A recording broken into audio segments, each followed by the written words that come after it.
जय हिंद साथियों, स्वागत है आप सभी का सक्सेस वर्ल्ड एमसीक्यू चैनल पर। तो दोस्तों, आज की इस वीडियो में बिहार मध्य निषेध सिपाही की परीक्षा और बिहार पुलिस कांस्टेबल की नई भर्ती के लिए मॉडल प्रैक्टिस सेट नंबर 28 को कवर करेंगे। तो जल्दी से आप सभी लाइव में जुड़ जाइए। सभी को गुड इवनिंग। तो सेशन का पहला प्रश्न आपके सामने है, बिहार में किस जिला में ककोलत जलप्रपात है। चलिए आप सभी लाइव चैट में आंसर बताएंगे और देखिए प्रत्येक स्टूडेंट को आंसर बताना है, तभी आप सभी का प्रॉपर तरीके से रिवीजन होगा। तो यहाँ पे पहले प्रश्न का आंसर क्या होगा, बिहार के किस जिला में ककोलत जलप्रपात है। तो जो ही बच्चे लाइव चैट में सी बता रहे हैं, बिल्कुल सही जवाब है, बिहार के नवादा जिला में ककोलत जलप्रपात है, ध्यान रखेंगे। दूसरा प्रश्न है, भारत के संविधान के अंतर्गत एक धन विधेयक को प्रस्तुत किया जाता है, राज्यसभा में, लोक लेखा समिति में, लोकसभा में या फिर डी लोकसभा तथा राज्यसभा में एक साथ। बिल्कुल आपको सोच समझकर आंसर बताना है। तो यहाँ पे दूसरे प्रश्न का आंसर क्या होगा, सी ऑप्शन। देखिए धन विधेयक को प्रस्तुत किया जाता है लोकसभा में। तो जो ही बच्चे सी बता रहे हैं, बिल्कुल सही जवाब है। धन विधेयक के बारे में संविधान के किस अनुच्छेद में बताया गया है, तो अनुच्छेद 110 में बताया गया है। लोकसभा के बारे में किस आर्टिकल में बताया गया है, तो अनुच्छेद 81 में बताया गया है। लोकसभा के सदस्यों का कार्यकाल कितने वर्षों का होता है, 5 वर्षों का होता है। और लोकसभा में सदस्य बनने के लिए न्यूनतम उम्र सीमा 25 वर्ष है। तो इन सभी फैक्ट को आपको ध्यान रखना है। तीसरा प्रश्न है, भारतीय संविधान के अनुच्छेद 25 का संबंध है। चलिए आप सभी तीसरे प्रश्न के लिए आंसर बताएंगे। इस प्रश्न को आप सभी मार्क करके रखें, एग्जाम के लिए इम्पोर्टेंट है। भारतीय संविधान के अनुच्छेद 25 का संबंध किससे है। तो यहाँ पे जो ये बच्चे सी बता रहे हैं, बिल्कुल सही जवाब है, धर्म की स्वतंत्रता से संबंधित है अनुच्छेद 25। इस प्रश्न को ध्यान रखेंगे। अगला प्रश्न है, भारत के संविधान की उद्देशिका यानी कि प्रस्तावना में कितने प्रकार के न्याय की व्यवस्था की गई है। बिल्कुल 1 नंबर का प्रश्न है। चलिए आंसर बताएंगे, प्रस्तावना में कितने प्रकार के न्याय की व्यवस्था की गई है। एग्जाम में प्रश्न बनता है कि ये जो उद्देशिका है यानी प्रस्तावना संविधान सभा के सामने किसने पेश किया था, तो पंडित जवाहरलाल नेहरू ने। कब पेश किया था, तो 13 दिसंबर 1946 को। और उद्देशिका में यानी कि प्रस्तावना में अभी तक कितने बार संशोधन किए गए हैं, तो अभी तक एक बार ही संशोधन किया गया है। कौन सा संशोधन, तो 42वां संशोधन, जो कि 1976 में हुआ था। इसके तहत प्रस्तावना में 3 शब्दों को जोड़ा गया था। तो यहाँ पे चौथे प्रश्न का आंसर हो जाएगा 3, याद रखेंगे। प्रस्तावना में 3 प्रकार के न्याय की व्यवस्था की गई है। आगे देखिए, भारतीय राष्ट्रीय ध्वज में चक्र का रंग कैसा है। चलिए 5 के लिए आंसर बताएंगे, भारतीय राष्ट्रीय ध्वज में चक्र का रंग कैसा है। तो बिल्कुल सही आंसर दिए हैं, चक्र का रंग नीला होता है। और इस चक्र में तिलियों की संख्या पूछे तो 24 तिलियां होती है। अगला प्रश्न है, भारतीय संविधान का कौन सा अनुच्छेद भारत की विदेश नीति से संबंधित है। इस प्रश्न को भी आप सभी मार्क करके रखना, एग्जाम के लिए इंपॉर्टेंट रहेगा। विदेश नीति से कौन सा आर्टिकल संबंधित है।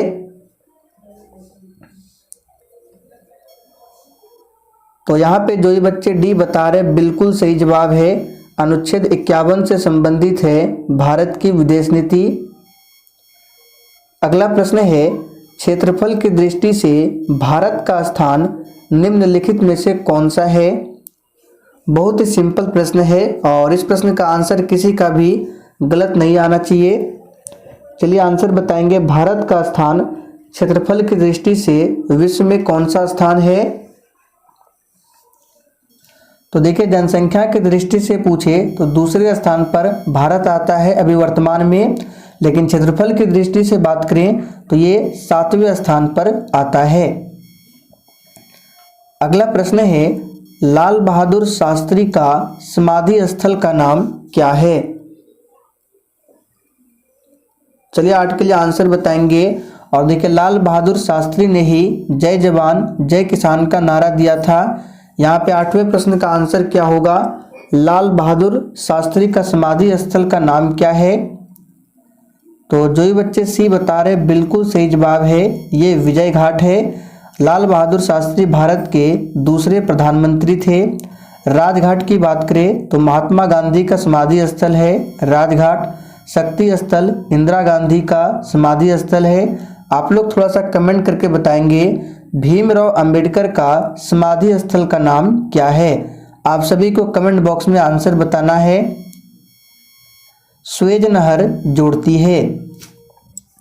चलिए 9 के लिए आंसर बताएंगे।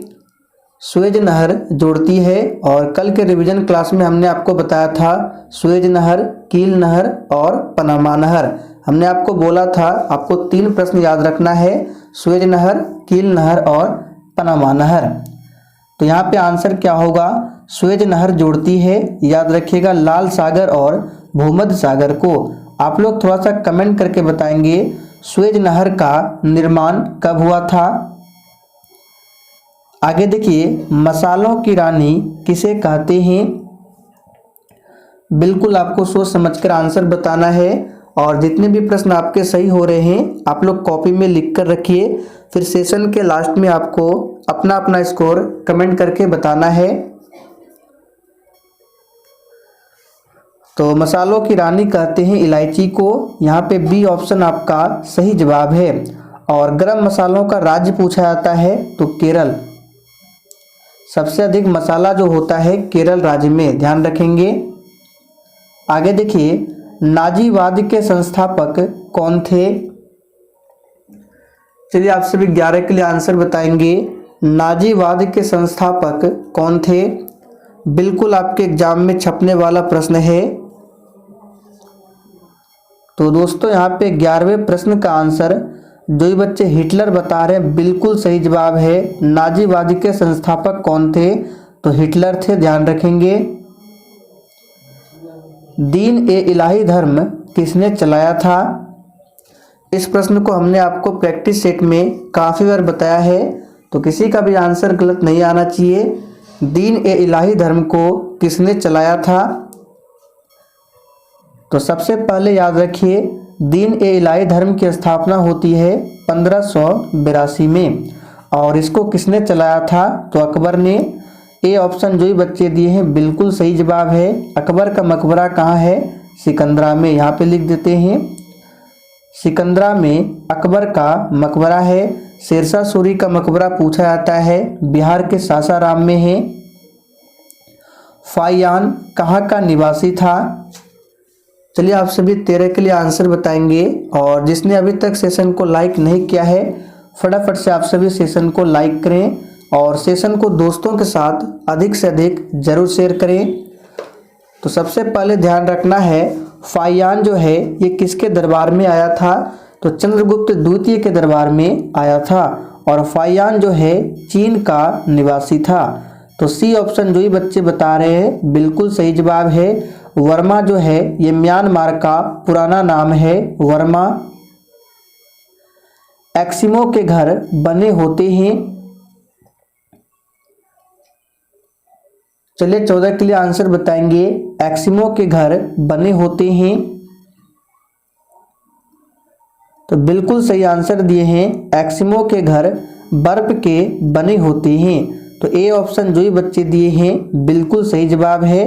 और दोस्तों जो भी स्टूडेंट चैनल पर पहली बार आए हैं उनको क्लास टाइमिंग के बारे में बता देते हैं। आपको इस चैनल पर एक क्लास रात 8 बजे और दूसरा क्लास रात 8:30 बजे। तो टाइमिंग को आप सभी जरूर ध्यान रखें और डेली दोनों क्लास को अटेंड करें। वर्तमान में भारत में कुल कितने विधान परिषद है? चलिए 15 के लिए आंसर बताएंगे अभी वर्तमान में भारत में कुल कितने विधान परिषद है? तो यहाँ पे जो ही बच्चे बी बता रहे बिल्कुल सही जवाब है। वर्तमान में अभी 6 राज्यों में विधान परिषद है। कौन कौन से राज्य है नोट कर लेंगे? बिहार, उत्तर प्रदेश, कर्नाटक, महाराष्ट्र, तेलंगाना और आंध्र प्रदेश में है, ध्यान रखेंगे। अंतर्राष्ट्रीय बाघ दिवस हर वर्ष मनाया जाता है। फटाफट से आंसर बताइए। इंटरनेशनल टाइगर डे ये किस वर्ष मनाया जाता है? हर वर्ष में किस तारीख को? तो यहाँ पे आंसर क्या हो जाएगा याद रखिएगा, 29 जुलाई को। तो जो ही बच्चे ए बता रहे बिल्कुल सही जवाब है। 29 जुलाई को अंतर्राष्ट्रीय बाघ दिवस मनाया जाता है। 11 जुलाई पूछा जाता है, तो 11 जुलाई को विश्व जनसंख्या दिवस मनाया जाता है। गंगा नदी किस स्थान के निकट बिहार के मैदान में प्रवेश करती है? चलिए आप सभी 17 के लिए आंसर बताएंगे। गंगा नदी किस स्थान के निकट बिहार में प्रवेश करती है?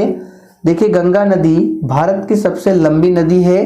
कुल लंबाई की बात करें तो 2525 किलोमीटर गंगा नदी की कुल लंबाई है। यहाँ पे आंसर क्या हो जाएगा? चौसा। याद रखना है, गंगा नदी जो है चौसा के निकट बिहार के मैदान में प्रवेश करती है। बिहार का शोक किस नदी को बोला जाता है? तो कोसी नदी को। कोसी नदी को बिहार का शोक कहा जाता है। गौतम बुद्ध को किस नदी के किनारे ज्ञान की प्राप्ति हुई थी? चलिए आंसर बताएंगे। गौतम बुद्ध के बचपन का नाम क्या था? याद रखेंगे, सिद्धार्थ। सिद्धार्थ गौतम बुद्ध के बचपन का नाम था। गौतम बुद्ध को ज्ञान की प्राप्ति कहाँ हुई थी? तो बोध गया में। बोध गया में इनको ज्ञान की प्राप्ति होती है। और इन्होंने सबसे पहला उपदेश दिया था कहाँ? तो सारनाथ में, जिसको धर्म चक्र प्रवर्तन के नाम से जाना जाता है। सबसे अधिक उपदेश दिया था कहाँ? श्रावस्ती में। यहाँ पे आंसर क्या हो जाएगा? किस नदी के किनारे ज्ञान की प्राप्ति हुई थी? तो यहाँ पे आंसर है निरंजना नदी। बी ऑप्शन आपका सही जवाब है। टीपू सुल्तान अंग्रेजों के साथ युद्ध में कब मारे गए थे?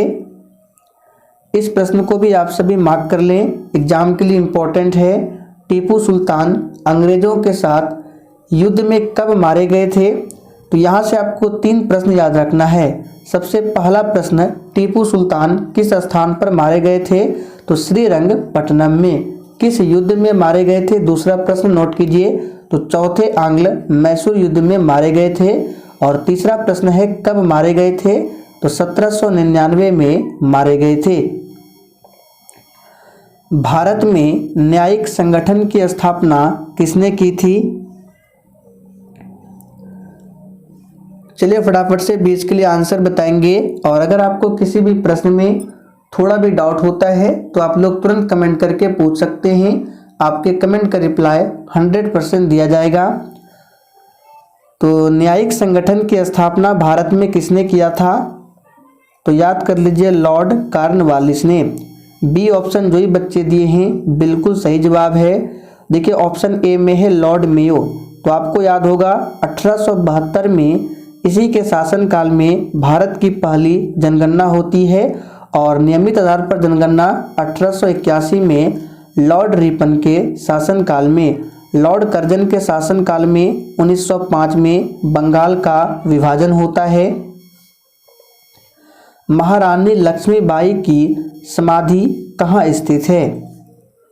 बिल्कुल 1 नंबर का प्रश्न है, फटाफट से आंसर बताएंगे। महारानी लक्ष्मीबाई की समाधि कहाँ पर स्थित है? तो यहाँ पे जो ही बच्चे ग्वालियर बता रहे हैं बिल्कुल सही जवाब है, ग्वालियर में। 1857 के स्वाधीनता संग्राम का प्रतीक क्या था? बहुत ही सिंपल प्रश्न है, फटाफट से आंसर बताइए। देखिए 1857 की क्रांति की शुरुआत 10 मई से और कहाँ से? तो उत्तर प्रदेश के मेरठ से शुरुआत होती है। और 1857 के स्वाधीनता संग्राम का प्रतीक था कमल और रोटी। यहाँ पे ए ऑप्शन जो ही बच्चे बता रहे हैं बिल्कुल सही जवाब है। भारतीय राष्ट्रीय कांग्रेस का प्रथम अधिवेशन कहाँ हुआ था? देखिए, भारतीय राष्ट्रीय कांग्रेस की स्थापना 28 दिसंबर 1885 को बंबई में होता है। किसके नेतृत्व में? तो ए ओ ह्यूम के नेतृत्व में। किसके समय में? तो लॉर्ड डफरिन के समय में। और भारतीय राष्ट्रीय कांग्रेस का प्रथम अधिवेशन होता है बंबई में और अध्यक्षता किया था WC बनर्जी यानी व्योमेश चंद्र बनर्जी ने। तो सी ऑप्शन जो ही बच्चे बता रहे हैं बिल्कुल सही जवाब है। इंडियन नेशनल कांग्रेस की प्रथम भारतीय महिला अध्यक्ष कौन थी? यहाँ पे ध्यान दीजिए, प्रथम भारतीय महिला अध्यक्ष बताना है। अगर आपसे सिर्फ पूछता कि प्रथम महिला अध्यक्ष कौन थी तो आपको आंसर करना था A option Shrimati Annie Besant, लेकिन यहाँ पे पूछा गया है प्रथम भारतीय महिला अध्यक्ष। तो यहाँ पे आंसर जो ही बच्चे सी बता रहे बिल्कुल सही जवाब है सरोजनी नायडू। ध्यान रखेंगे, इन्होंने 1925 के कानपुर अधिवेशन की अध्यक्षता की थी, जबकि एनी बेसेंट ने 1917 में कलकत्ता अधिवेशन की अध्यक्षता की थी। निम्नलिखित में से किसको अंग्रेज ने काकोरी संयंत्र के मामले में फांसी पर चढ़ा दिया था? चलिए 25 के लिए फटाफट से आंसर बताएंगे। तो यहाँ पे आंसर क्या हो जाएगा? राम प्रसाद बिस्मिल को। ध्यान रखेंगे। आगे देखिए, अखिल भारतीय किसान सभा के संस्थापक अध्यक्ष कौन थे? चलिए 26 के लिए आंसर बताएंगे।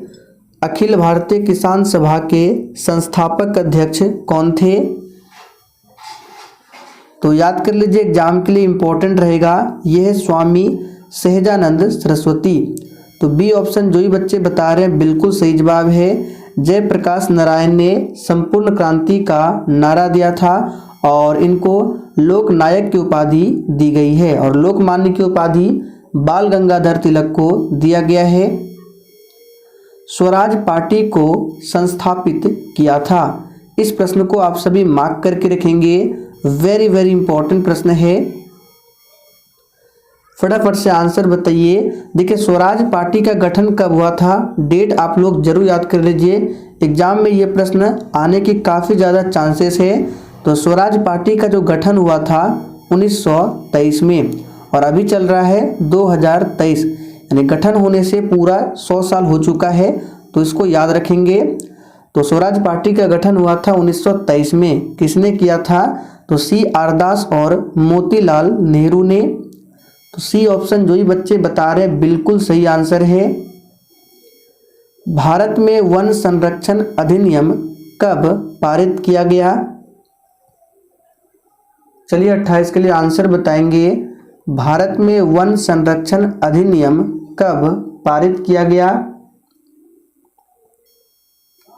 तो दोस्तों यहाँ पे आंसर है सी ऑप्शन 1980 में। ध्यान रखेंगे। निम्नलिखित ईंधनों में से कौन न्यूनतम पर्यावरणीय प्रदूषण उत्पन्न करेगा? चलिए 29 के लिए आंसर बताएंगे। निम्नलिखित ईंधनों में से कौन न्यूनतम पर्यावरणीय प्रदूषण उत्पन्न करेगा? ये प्रश्न भी बहुत ही सिंपल है। ये हाइड्रोजन इस तरह से होगा, टाइपिंग एरर है। हाइड्रोजन को भविष्य का ईंधन माना गया है। हाइड्रोजन के 3 समस्थानिक है, कौन कौन से? प्रोटियम, ड्यूट्रियम और ट्राइटियम। भारत और चीन की उत्तर पूर्वी सीमा का सीमांकन कौन सी रेखा करती है? चलिए 30 के लिए आंसर बताएंगे। भारत और चीन के बीच कौन सी सीमा रेखा है? तो बहुत ही सिंपल प्रश्न है। यहाँ पे आंसर क्या होगा? मैकमोहन रेखा। ध्यान रखेंगे। रेड क्लिफ रेखा भारत और पाकिस्तान के बीच है। गुरु शिखर पर्वत चोटी कौन से राज्य में अवस्थित है? देखिए, गुरु शिखर पर्वत चोटी अरावली पर्वत श्रेणी की सबसे ऊंची चोटी है और अरावली पर्वत श्रेणी सबसे पुरानी पर्वत श्रृंखला है। इसे भी ध्यान रखेंगे। तो यहाँ पे 31 का आंसर जो बच्चे राजस्थान बता रहे हैं बिल्कुल सही जवाब है। भारतीय सेना का सर्वोच्च कमांडर कौन है? यह प्रश्न भी बहुत ही सिंपल प्रश्न है। भारतीय सेना का सर्वोच्च कमांडर कौन है?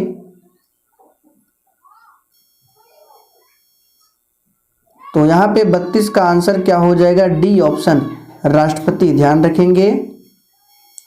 अगला प्रश्न है, कावेरी नदी बहती है।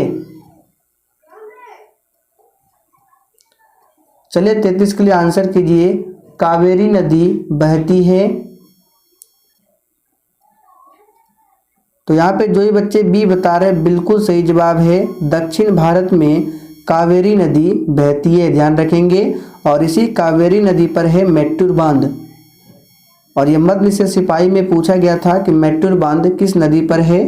तो कावेरी नदी पर है। दुनिया का पहला तैरता हुआ शहर कहाँ स्थापित किया जा रहा है? तो इसका आंसर क्या होगा? दक्षिण कोरिया में।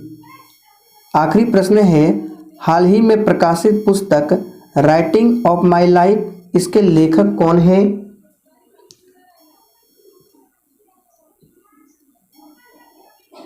तो यहाँ पे आंसर हो जाएगा रस्किन बॉन्ड। इस प्रश्न को भी आप सभी मार्क करके रखेंगे। रस्किन बॉन्ड की जितने भी पुस्तक है एग्जाम के लिए काफ़ी ज़्यादा इम्पोर्टेंट है। ध्यान रखेंगे। तो दोस्तों आज के लिए इतना ही। चलिए कल फिर मिलते हैं नेक्स्ट क्लास के साथ में।